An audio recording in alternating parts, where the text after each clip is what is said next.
आदाब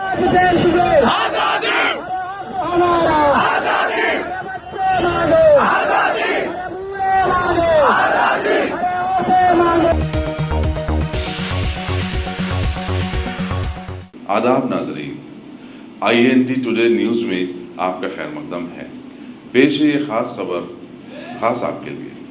अगर आपने हमारे चैनल को सब्सक्राइब नहीं किया है तो आपको यहाँ सब्सक्राइब बटन दिख रहा है, उसे क्लिक करिए और सब्सक्राइब कीजिए और साथ ही साथ बेल आइकॉन को भी क्लिक करिएगा, जिससे कि आपको ताज़ा अपडेट मिलते रहें। मेहदीपट्टनम में मस्जिद अज़िया के पास आज सैकड़ों मुसलमानों ने बाद नमाज जुमा ज़बरदस्त एहतजाज किया। जो ही नमाज ख़त्म हुई, मुसल्ली और मकामी मुसलमान सड़क पर आ गए और उन्होंने मुखालिफ सीए नारे लगाए।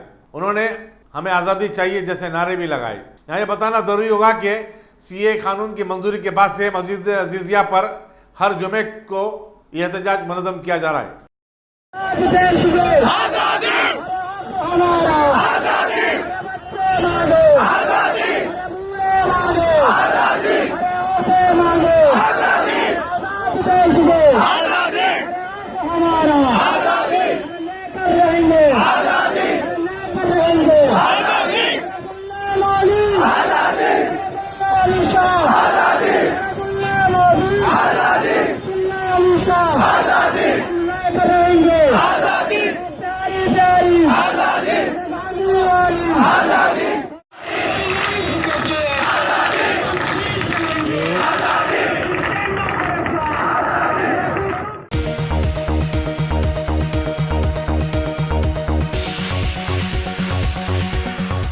गाजी kidney centre and multi speciality hospital गुर्दे और बवासीर के इलाज का 40 साल मशहूर हॉस्पिटल, जहां हजारों पेशेंट्स क्योर हो चुके हैं। Doctor Husaini international national award winner और दूसरे डॉक्टर्स और लेडी डॉक्टर्स की जेर खिदमत गुर्दे के तमाम अमराज का मुकम्मल ट्रीटमेंट किया जा रहा है। गुर्दे फेल हो चुके हों, डायलिसिस करवा रहे हों, याद रखिए डायलिसिस कोई इलाज नहीं, इससे 1% भी गुर्दे रिकवर नहीं होते। हाँ, डायलिसिस टेम्पररी रिलीफ दे सकता है, लेकिन हमारे ट्रीटमेंट से गुर्दे फिर से फंक्शन में आ सकते हैं। गुर्दे श्रिंक हो गए हों या सिस्ट हो, गुर्दे की पथरी हो, कैसी भी गुर्दे की तकलीफ हो या पाइल्स यानी बवासीर, चाहे ब्लीडिंग हो या कोम, बगैर ऑपरेशन मुकम्मल क्योर ट्रीटमेंट का एक ही centre, Ghazi kidney centre, DLRL main road opposite Vikas high school, Chandrayan Gutta, Hyderabad. Cell 9966930824 या 9391326261।